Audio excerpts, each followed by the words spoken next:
leaders specifically struggle with vulnerability. This is a very challenging and a hard thing for a lot of leaders to embrace and to think about. And so I talked to 100 CEOs, and I really want to try to understand vulnerability specifically from the perspective of leaders. Because vulnerability for a leader is not the same thing as vulnerability for everybody else. Right? As a leader, you have the power, the authority. Right? You are in a different position. The things that you say, the things that you do, how you act is different.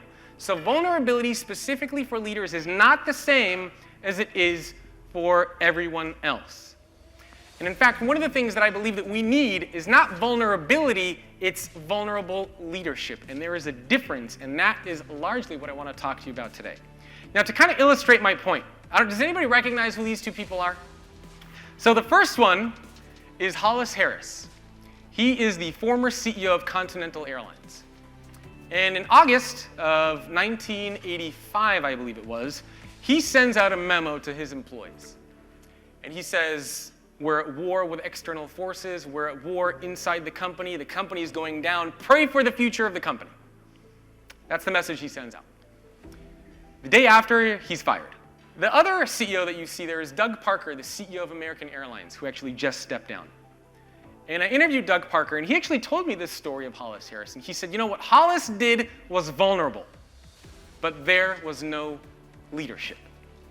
And that is a very important distinction and a very important difference. In fact, Doug Parker told me that during the pandemic, there were actually several times where he couldn't be vulnerable. I mean, I don't know if you remember in the news, everybody kept saying American Airlines is going down, they're going to go out of business. And Doug said that there were many, many times when he would sit alone in his car trying to pump himself up and to get excited to go into work to give an optimistic and a positive message, because if he went in and gave that same message, the company would go down. Now you can imagine if somebody like Hollis was Joe in accounting, and he showed up one day and said, oh my God, the company's going down, I'm so worried about everything, people would have been like, Joe, chill out, man.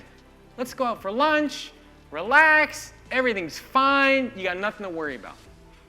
If the CEO of the company shows up to work one day and says, oh my God, the company's going down, I'm panicking, what's going to happen? Chaos. So vulnerability for leaders is not the same thing as it is for everybody else. So what is a vulnerable leader? What does it mean to lead with vulnerability? So what I've come to understand from interviewing a lot of these CEOs of companies like Hyatt, MGM, BD, Edward Jones, SAP was in there, Aegon was in there, Aegon Financial, WW was in there. A lot of big brands, a lot of huge organizations around the world. Baxter was another one.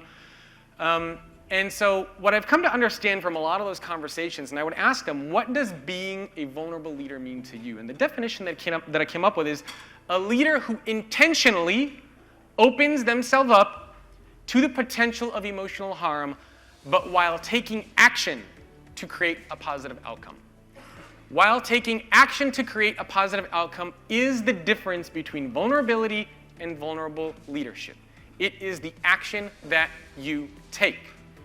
It's not just about treating your organization like a therapy session. It's not just showing up and offloading your problems on everybody. It's having the intention, it's having the action that you take that goes behind vulnerability, which is ultimately what makes a huge difference.